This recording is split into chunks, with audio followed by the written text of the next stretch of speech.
What's up, guys? David Gordon here. In light of some events that happened in the last few weeks and that the news media really buried, I wanted to make a video touching a topic that is really sticky, that runs afoul of the political correctness police very quickly. And I'm suspecting that this might even get flagged on YouTube. But it's important enough that I really wanted to get it out there for you. And the issue is this: the link between homosexuality and ephebophilia and pedophilia. A lot of people think that those things are linked just because homosexuality is a perversion. It's not rightly ordered sexuality, and where there is one perversion, this will breed further perversions, like pedophilia. But there's actually a closer link between the two, and there's a causal connection. So a lot of times, and looking at the data, and we're going to go through that in a second, people will be forced to admit, oh, sure, there's a link between homosexuality and ephebophilia, the sexual interest in like adolescence, and pedophilia, which is obviously towards prepubescence. So they'll admit that there is a correlation there, but they won't admit a causation. But I am going to posit what the causal link is, because there is a causal link between the two, and it's gone undiscovered. I actually found it in an academic journal when I was doing research for something else, and I wanted to put this out. We're not talking about what the causal nexus is. And I'm going to tell you right now, before I explain it, it's patriarchy. Patriarchy. And I'm going to explain that in a second. But I want to go through a news story that, just broke a few weeks back. And it was the news story about the Georgia couple that was accused of sexually abusing their adopted children. So I'm going to read this for you here about Zachary Zulock and William Zulock, this quote-unquote married gay couple who were essentially molesting their kids, their boys, and farming these videos out, kind of pimping these videos out, and it sounds like turning a profit on them, kind of running a homosexual molestation ring and profiting off of it. So, for those not familiar with the story, I'm just reading from Fox News here. Zachary Zulock and William Zulock were arrested on July 27th in Oxford, Georgia, after police raided their home and found video evidence that they were engaging in sexually abusive acts with their adopted children.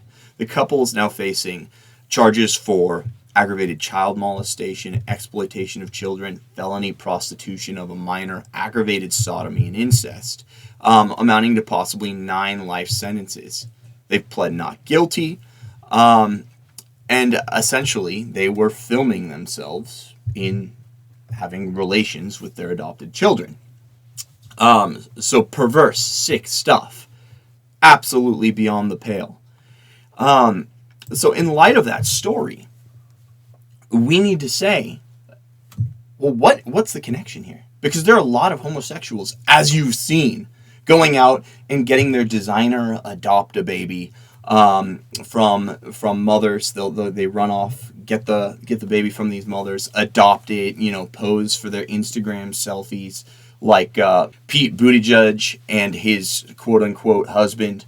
That's a fad, and it seems to be picking up some steam. It seems to be snowballing, and that's the real trend.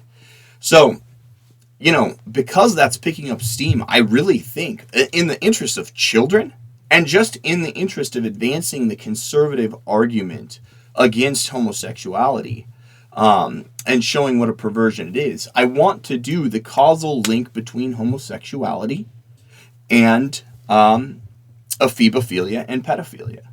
So first of all, I want to establish that there is a correlation between ephebophilia / pedophilia and homosexuality, and that is it's a marked link. It's huge. There's no denying it. The facts are right there in the face.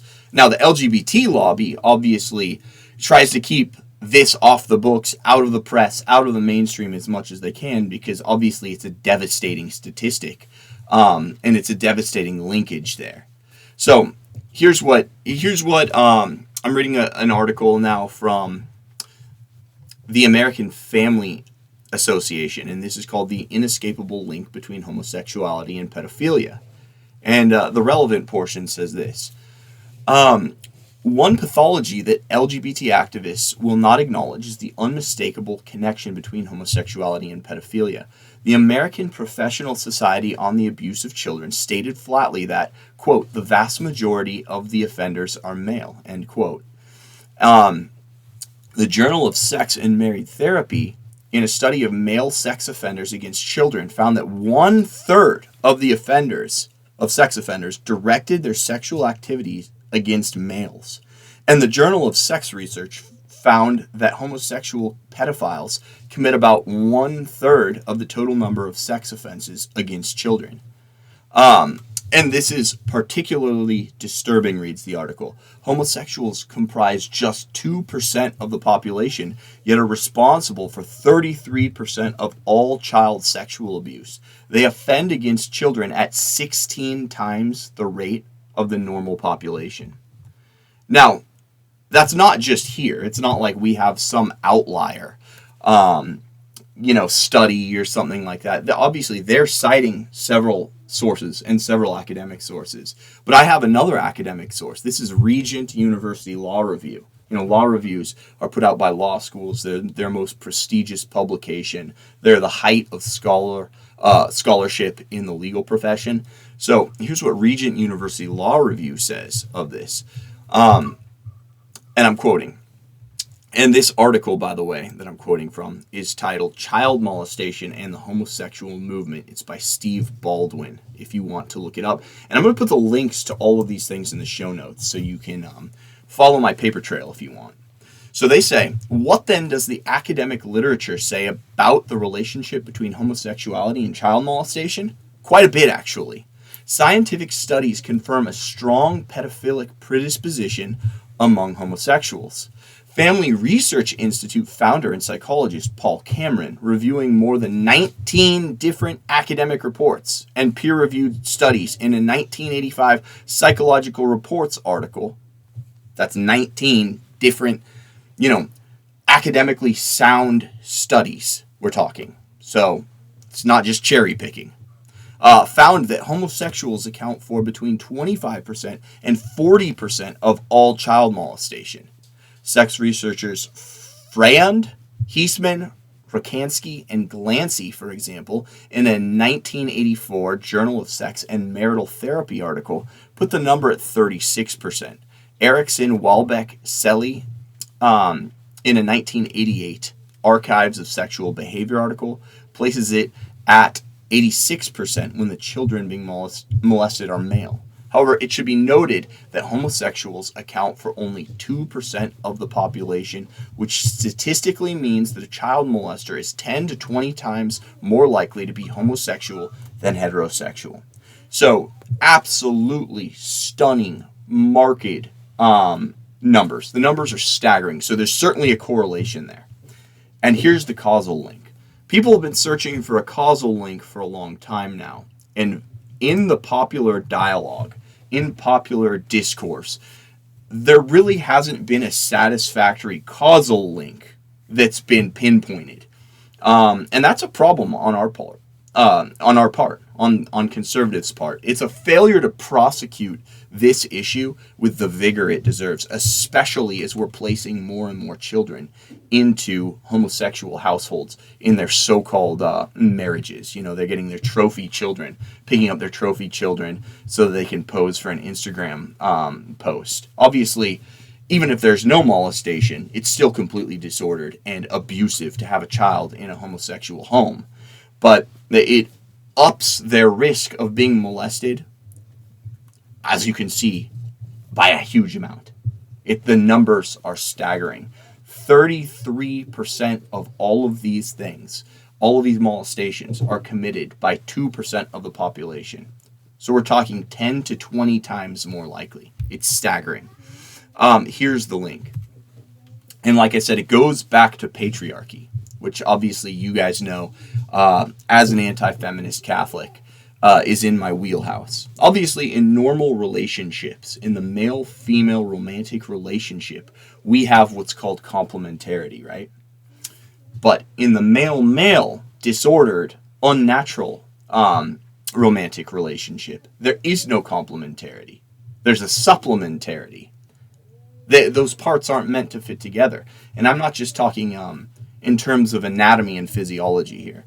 I'm also talking about, spiritually, mentally, in terms of dynamics and personality dynamics. They're not supposed to fit together. In a romantic relationship, the man is called to headship, and the female is called to subordination. The man is called to what's external, and the female is called to what's internal. The man gives, the woman receives. The man is active, the woman is passive. So all of these things, these are called Christian theological anthropology, and they're really important concepts. And that's why in the male-female romantic relationship, we're made for each other. Everything fits, both anatomically and in terms of psyche, dynamic, strengths and weaknesses. The female natural strengths balance out the male's natural weaknesses, and the male's natural strength balance out the female natural weaknesses. But moreover, there's a natural order that's ordained by God from time immemorial, which is that the man will rule over the woman. Adam always had dominion over Eve, even before the fall, because he names her. And as all reputable Bible commentaries and scholars will admit, to be able to name somebody was a sign of authority over them. So even like feminist scholars will admit this. So, for example, Rosemary Radford Ruther admits that even in Genesis before the fall, Adam had dominion over Eve. She still was placed in a place of subordination to him. So Adam names all the animals. He also names his helpmate. And he does it twice, once before the fall and once after the fall. So there's this authority structure in this romantic relationship where the male has headship. When you have a homosexual relationship, you do not have that same authority structure because you have essentially two heads. So how does that work in practice? You have to have another thing that supplies authority. You have to have another point of authority, some other attribute other than sex, other than maleness, other than the Y chromosome, has to lend itself to authority. And this is where homosexuals use age. Age becomes the sign of headship, because that's another natural font of authority. Just like we generally give reverence to our parents, our elders, our teachers. There are superiors in this natural way. As a matter of fact, the priesthood in the Old Covenant ran through the fathers of the families, in a certain sense. Even preceding the Old Covenant, when we're talking about times before Moses and the Mosaic Covenant, we're talking about Abraham. This ability as father of the family to speak for your family, to be priests, to say things like, as for me and my house, we will serve the Lord. So there was always this natural understanding that age has a certain place in giving authority. Age yields authority. It's one of the natural fonts of authority. So I'm looking at this article, and this is called Christian Intolerance of Homosexuality. It's another academic article. It's by David F. Greenberg and Marcia Bistrin, and it's in the American Journal of Sociology, Volume 88, number 3, November 1982. And this is what they say, and this is in the context of speaking about homosexual relationships. A juvenile male can be dominated by older men in a patriarchal society without incurring a stigma because the subordination of the young is a natural, quote-unquote natural, feature of a patriarchal social structure. The ideal homosexual relationship in ancient Greece conformed to this pattern, and most actual relationships appear to have done so as well, though exceptions to this generalization were not unknown. So this is why you have groups like NAMBLA, North American Man-Boy Love Association, who are obviously deeply homosexual and who are really lobbying for the normalization of adult male relations with kids. This is why you see the widespread grooming that's happening even in American public schools. I think the trajectory of the culture is that we are setting kids up to be sexualized. And there's a lot of articles actually being produced.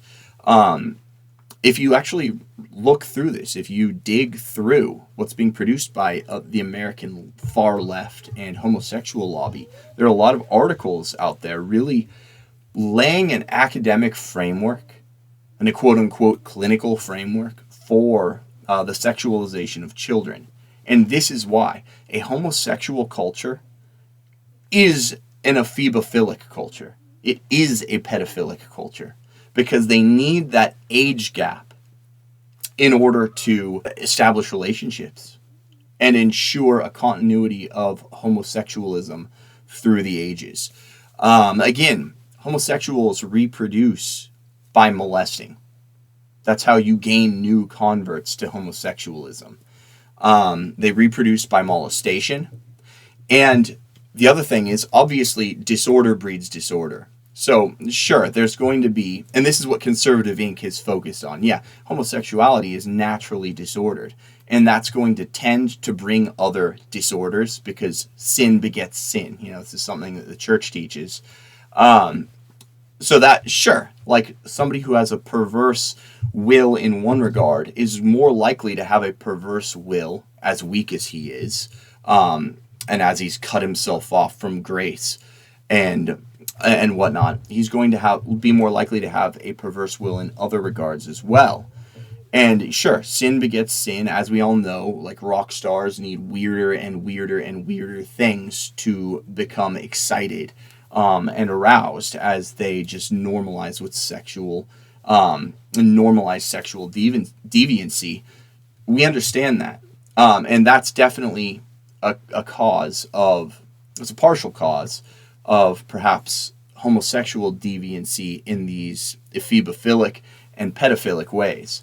But the primary link is, again, this supplementation that we're doing to where patriarchy is lacking. We have to supply another font of pecking order in the relationship for dominance. You have to supply where the natural dominance, the natural headship and subordination is lacking because there is no male-female complementarity. You have to supply it with something else. And this is where the age gap really matters, because that's another natural font of headship or subordination. So that's the link. And we need to get this message out there. So please share this video, spread it around. I think it's been a great disservice that we as conservatives, as Catholics, as Christians, have not really pressed this issue and dug into more of the septic ideology and subtext of homosexuality, especially as this plague is engulfing the entire Western world. Things are getting gayer by the day. So it's on us to do our homework and our due diligence and really know the roots of the disorder so that we can stop its spread. We have to know the etiology of the disease. And to this point, we've really given conventional boilerplate answers that haven't done the topic justice. So that's it. The reason homosexuals target the young is patriarchy, or a lack thereof in male-male relationships, and having to supplement patriarchy or substitute age gap for patriarchy. That's the reason, guys. Please like and subscribe to the channel. Leave comments. I want to engage with you guys. I want to build a community here. So leave your comments and like and subscribe. And also, just a reminder, we have one more week till we start the Catholic Home Economics course. Please do sign up for that. We're going to be teaching all about how to run the good Catholic home, how to homeschool, how to discipline, all those things, all those questions. There's no point in talking about how the family's under attack and we need to take back the family, but we're not giving people the tools to do it. So please do join my class. All right, guys, I'll see you next time. Thanks. Hi, everybody. David and Rebecca Gordon here, and we're pleased to announce that on February 18th, we're going to be rebooting our popular Catholic Home Economics course live for a 12-week period. In the course, we start off by focusing on the Christian theology of marriage, the theology of the family, and the theology of the home life. But then we move into a practical application of Christian principles to the home life. So things like, how do I educate my kids? How do I discipline my kids? How do I instill manners in my kids? How do we decorate the home? How do we organize the home and take care of chores and apportion duties in the household? These are all things that people really want to know in the 21st century. And the reason we're doing this is because we care about catechizing the West and re-evangelizing the West. And the way to do that, if you believe Fatima, which we do, is to focus on the family, which is the first and vital cell of society. And I'll be bringing you my perspective as a Catholic mother of 6. I didn't come from a big family. I didn't come from a homeschooling family. Dave and I picked this up as we went along, and we'd love to share our tricks with you, our techniques of how we run our household, including homeschooling, cleaning, cooking, all those practical applications. So please come and join us. We'd love to see you. It's going to be an interactive course with questions and answers after each session. And we really put an emphasis on that because I know that's been a period in the past where people have felt most enriched. We hope to see you there. God bless you guys. Thank you very much. Domestic Church, an online academy for marriage and family life.